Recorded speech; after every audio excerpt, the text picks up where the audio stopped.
Blessings, blessings. We thank God for each of you joining us on today. That's right. Welcome to Bring It to the Table Real Talk with Angela Harden.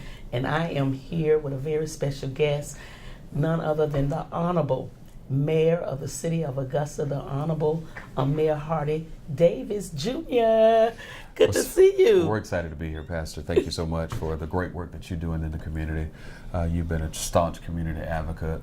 The work that you've done, not just as a pastor, but also as a public servant, is extremely important to us. We are joined at the hip, as we would say. We can't do what we do alone, and so it takes partnerships like the partnership that we've had with you for many years. And so yes. I'm excited to be a part of your Facebook yes. program this morning. Yes, and I do want to welcome Facebook Live. Thank you for allowing us to come into the office and share this time with you. Absolutely. I know you're very busy, but I appreciate you taking time to just come and talk about some things. Yeah. Let's have some discussions, some tough discussions on some tough issues. Yeah. So I just want y'all to fasten y'all seat belts tight because it's getting ready to go up and it's getting ready to go down. We're here with our mayor from the beautiful city of Augusta. I love Augusta. I love our city. Yeah. I've been here all my life, and that's 57 years, and I love our city.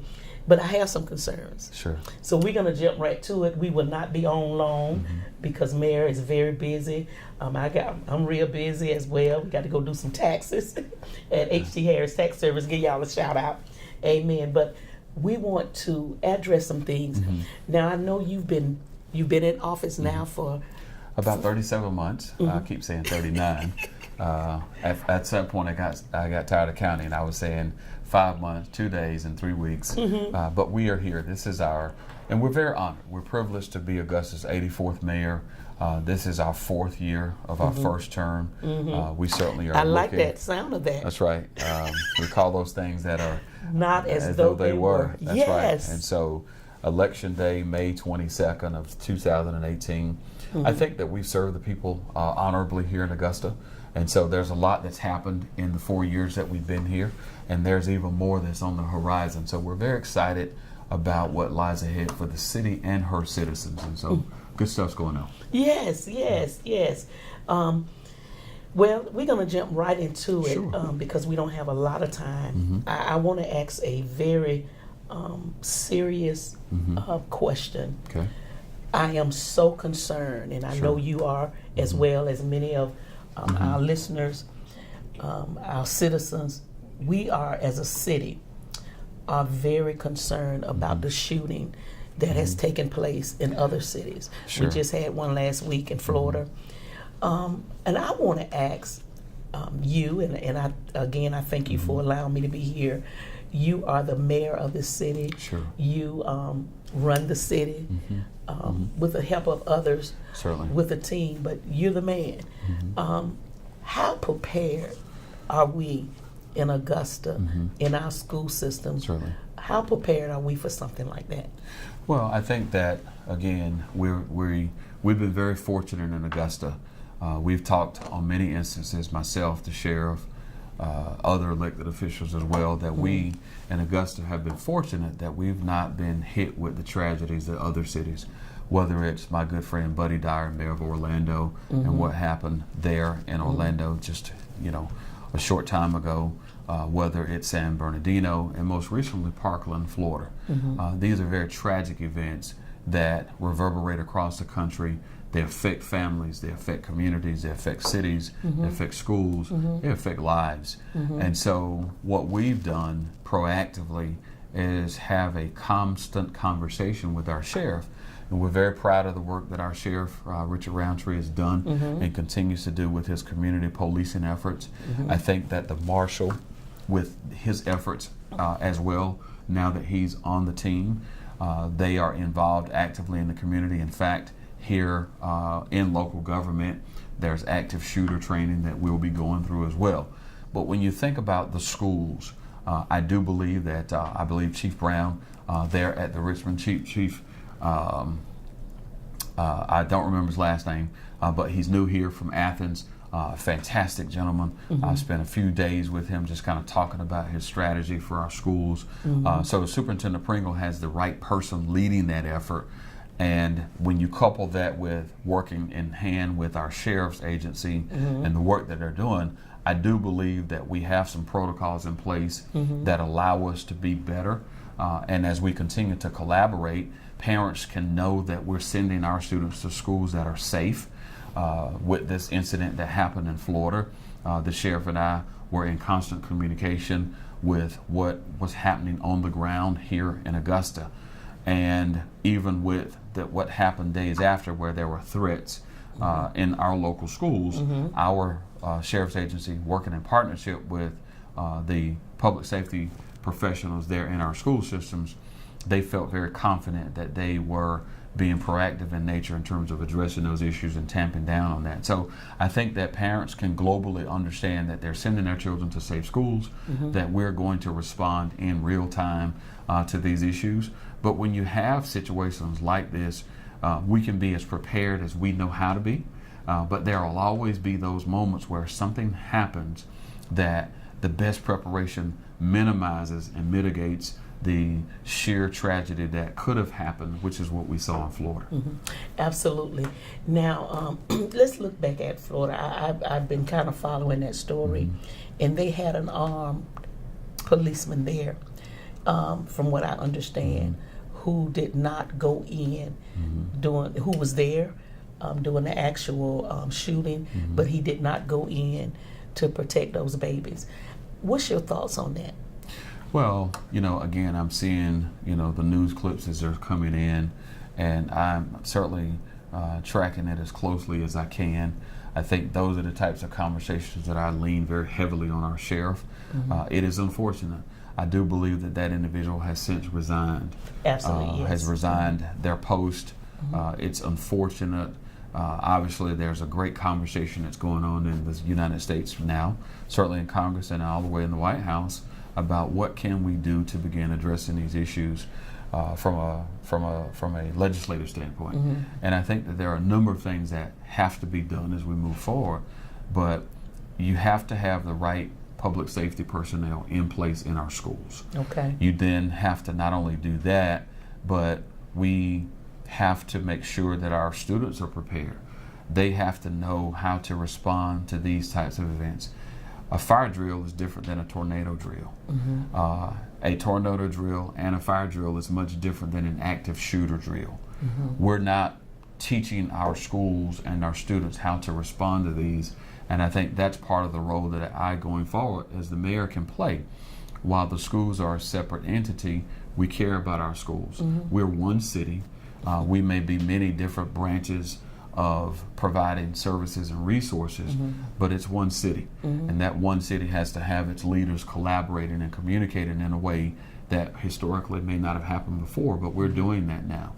And so we've been engaged again with the superintendent, with the sheriff, our marshal as well, and with their law enforcement there in the schools, with the chief.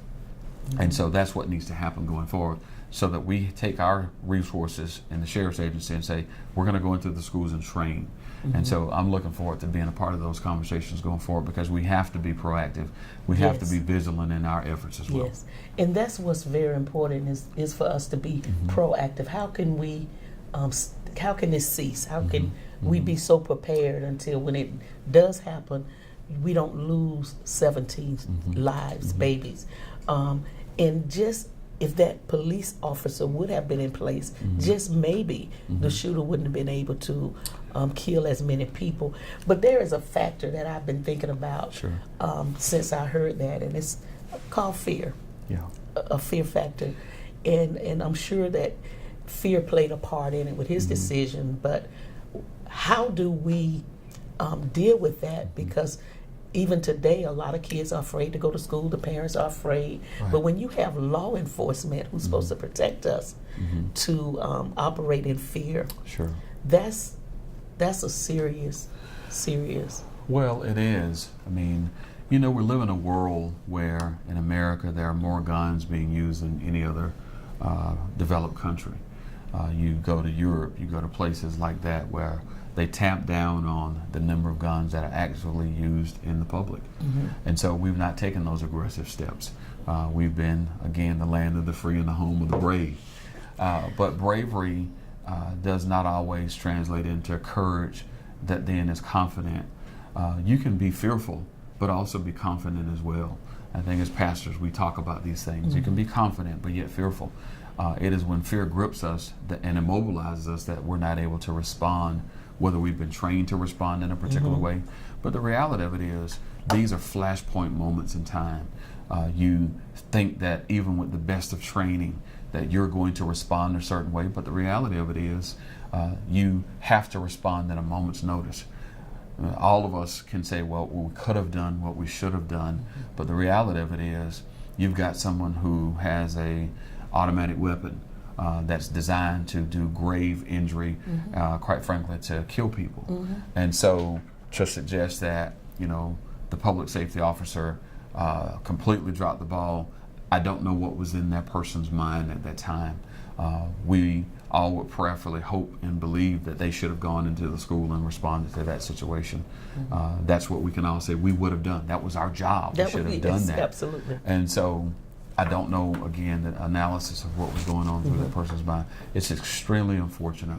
That's why it is important to train the right people, but it's also appropriate to have the resources in the schools. Mm-hmm. When you think about an active shooter who's randomly just shooting and killing people, and the mindset that's there with a typical weapon that our public safety personnel have, that weapon is not designed to compete against an AR-15. Mm-hmm. We're talking about an automatic weapon that is designed to shoot rapid fire and kill people. Typically you got a 44 or 45 that these officers are operating with, with a 9-clip weapon. Right. That's different than just sitting there firing away, and so it's different. Mm-hmm. Yeah, but it could have slowed them up, though. Oh, certainly. Certainly. You could have done something. But absolutely. I know we need to move forward. I got mm-hmm. one more question I want to ask about the shooting. Mm-hmm. Our president have alluded to, mm-hmm. Made a statement. I heard that the teachers need to be armed. Mm-hmm. The faculty need to be armed. Sure. What's your thoughts on that? Well, one, is not a new conversation. I spent 8 years in the legislature. Mm-hmm. It's a conversation that we talked about. I was there during both debates about guns, and as we debated that issue, the conversation around having teachers with guns in the classroom came up. I do not believe that that's prudent. Mm-hmm. Again, firing a weapon is different than, and saying you're going to kill somebody is much different than firing a weapon just at a firing range. It's totally different, mm-hmm. because you've got active fire back at you. Mm-hmm. And so for us to put teachers in a position of where they're now having to be the shepherds mm-hmm. from a defense standpoint with guns and weapons, we send our students to school to be educated. We send our teachers to school to educate our children, mm-hmm. not to defend them with weapons. And so I think we need to be very cautious about trespassing that line. Mm-hmm. We don't want to become a police state. We don't want to be militaristic in our approach to educating students. Mm-hmm. And so we've got to rethink how we begin addressing these issues. The issue of bump stocks on guns, where we turn them from rifles to semi-automatic weapons with the rapid fire capability, that has to be addressed. Congress has to do something. Mm-hmm. My good friend, Mayor Steve Benjamin, and the Columbia City Council there in Columbia, South Carolina, mm-hmm. they passed the first legislation in the country to ban bump stocks locally. They took current federal law and then they put local law in place to do that. I think as we see all across America, mayors lead, cities lead. That's where stuff's getting done at. With the gridlock in Washington and Congress, mm-hmm. We know that if you want something done, you got to go to the cities to get mm-hmm. it done. And so I think what you're going to see is all across America, local governments working collectively together, mm-hmm. saying we're going to do what Congress isn't willing to do. Mm-hmm. Awesome. Okay, we're going to move the conversation on because we don't have a whole lot of time. And we'll have this conversation at another time. Okay. And maybe we can get our superintendent, our mayor, our sheriff, all of us in the same room and, mm-hmm. and talk about this more, because we definitely want our children safe, want our schools safe. We don't want them to have to fear going to school, because all of that can affect their education. It not only can affect their education, but I would say to the parents that are watching and others who are watching on Facebook, that tell your children, do not make veiled threats. those become felony offenses, which will irreparably harm them when they think about graduating and moving on to institutions of higher learning. We have to be, as parents, vigilant that we don't allow our children to take these very tragic and negative events and translate them into local communities like Augusta and make these false, this is going to happen at the school, this is going to happen.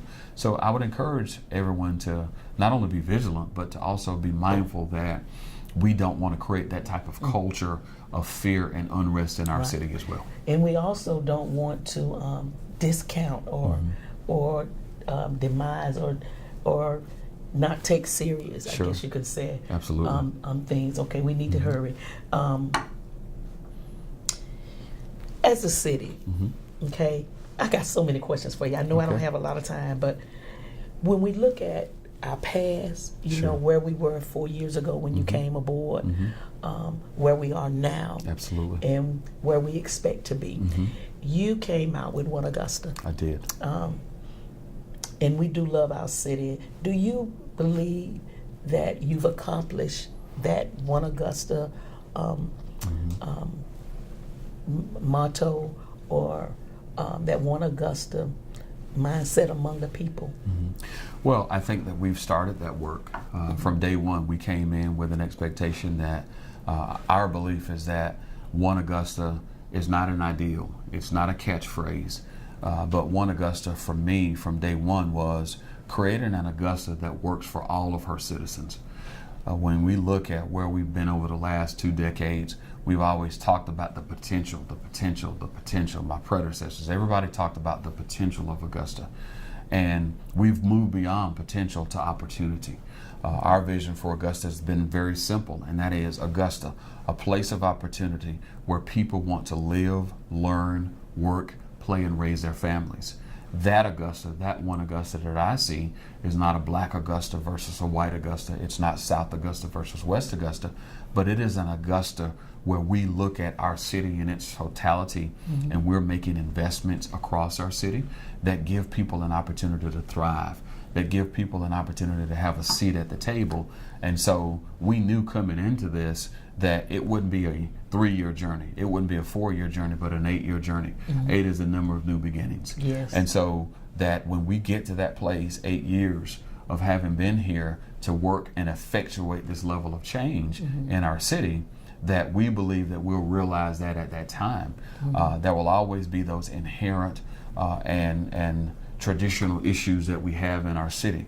But make no mistake about it, the Augusta that we see 4 years into this office as mayor, the 84th mayor, along with the commissioners that we've been fortunate to work with, we're doing things differently than have ever been done before.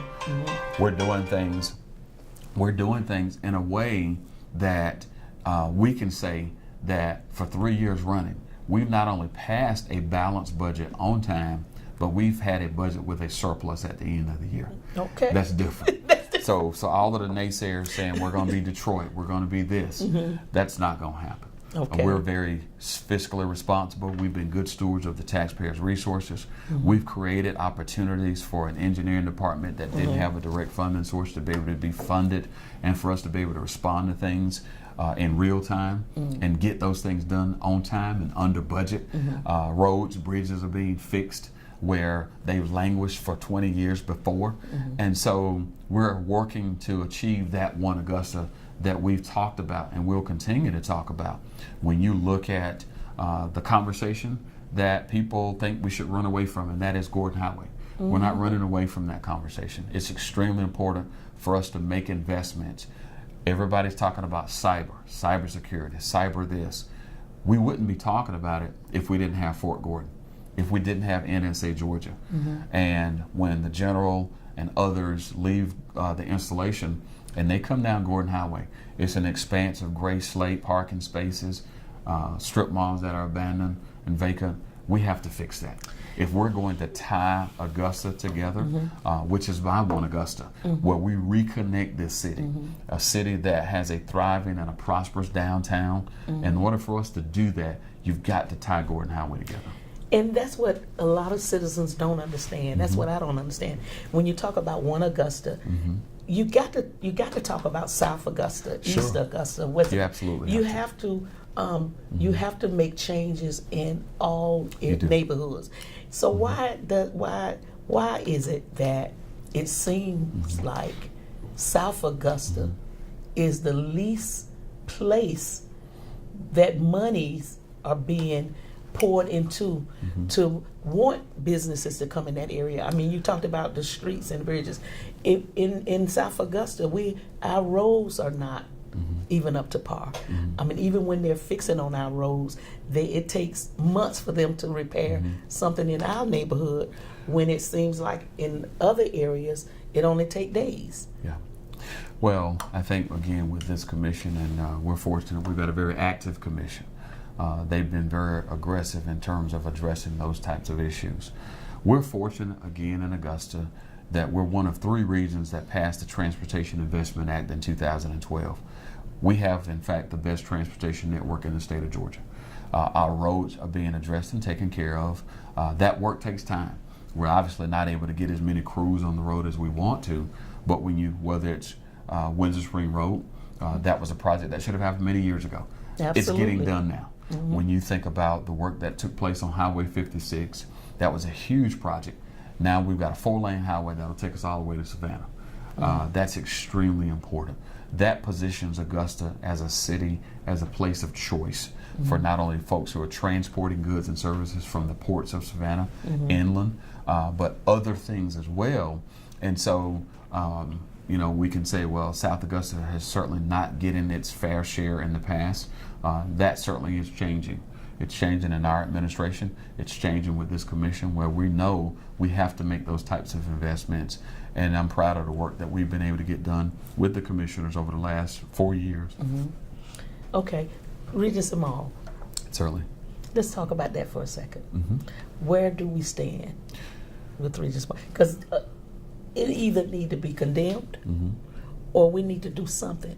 I mean, I believe it's been, 30 years? So it's effectively been 22, 25 years where we went from having the largest mall in the Southeast and certainly the largest mall in the state of Georgia to 2 weeks later they open up Augusta Mall and they start taking stores that are in Regency to Augusta Mall, and the cannibalization and the demise of Regency quickly happened. So where we are today is that there's a ballot initiative on both the Republican ballot and the Democratic ballot. We need folks who believe in investing in that corridor along Gordon Highway, who believe that an investment like an arena is in fact the right thing. So what people will have an opportunity to do on May the 22nd is, whether you pick up a Democratic ballot or a Republican ballot, you will be able to say, do you think should the city build an arena downtown? Question 2, should the city build an arena on Gordon Highway at Regency Mall? Those are your 2 questions, yes or no. And so we're going to take that information, and hopefully the commissioners will look at that, and they will look at it sincerely, they will look at it honestly and say, the people have weighed in and said, here's what they would like to see. Long term, the citizens have to fund this. They have to support this.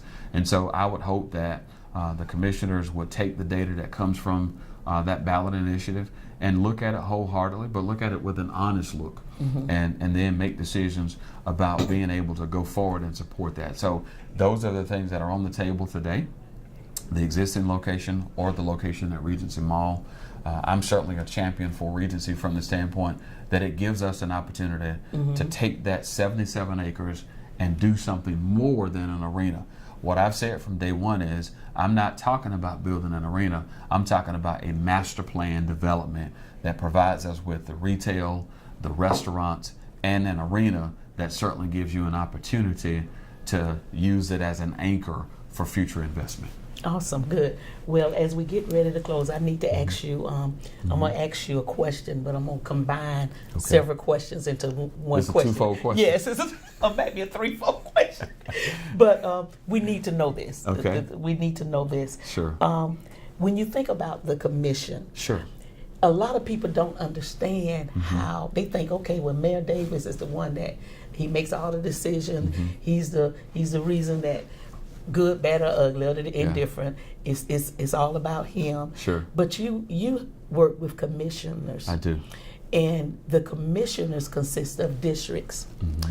And they actually, in order to get anything done in this city, it's up to the commissioners to come together, and it has to have 6 votes. Is that correct? So that is correct. So everyone needs to understand that we have 8 commission districts and 2 super districts, which are a combination of the 8 districts. Okay. And so Super District 9 is comprised of districts 1, 2, 4, and 5. Super District 10 is comprised of districts 3, 6, 7, and 8.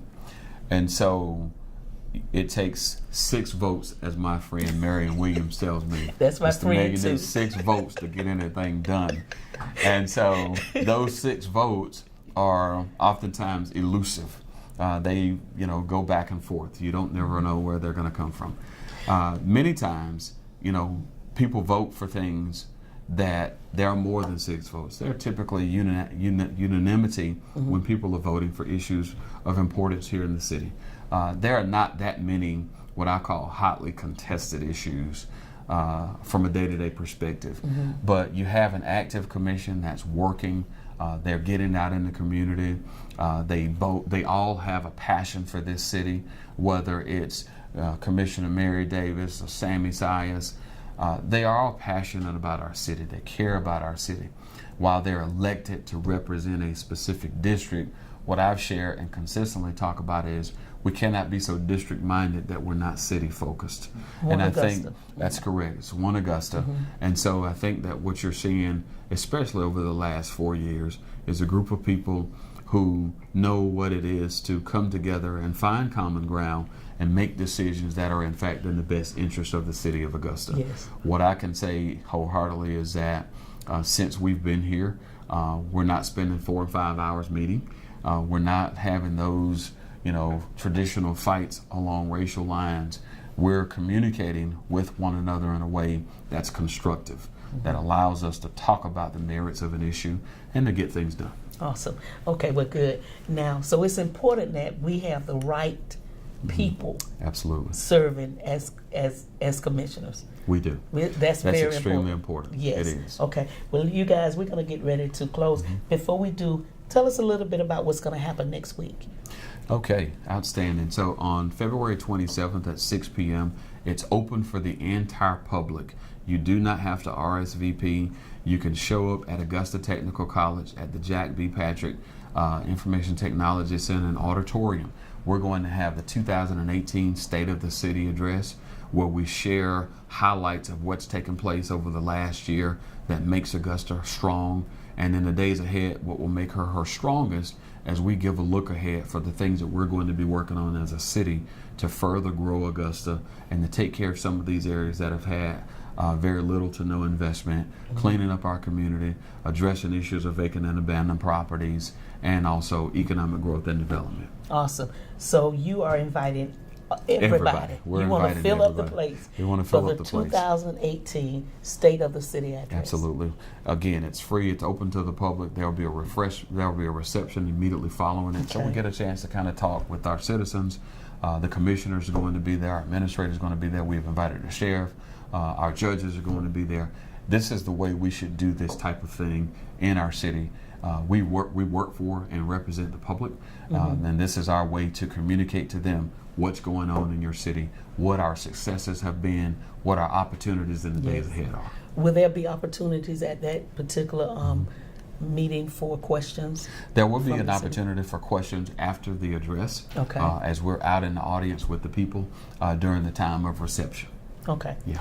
Because one of the things we wanted to say, and this is in closing, I wanted you to talk about or address, and you did in some sense, our strengths, our weaknesses. What are you proud of, most proud of, and what are you least proud of? So those are some of the things that we definitely want to hear. On February 27th, you're going to get a chance to hear all of those things. Awesome. Fantastic. Well, thank you again for having us, and we'll be there. Real Talk will be there. We'll look forward to it. On Tuesday, February 27th, 6 p.m. at the Augusta Technical College, and that's 3200 Augusta Tech Drive, That's correct. 6 p.m.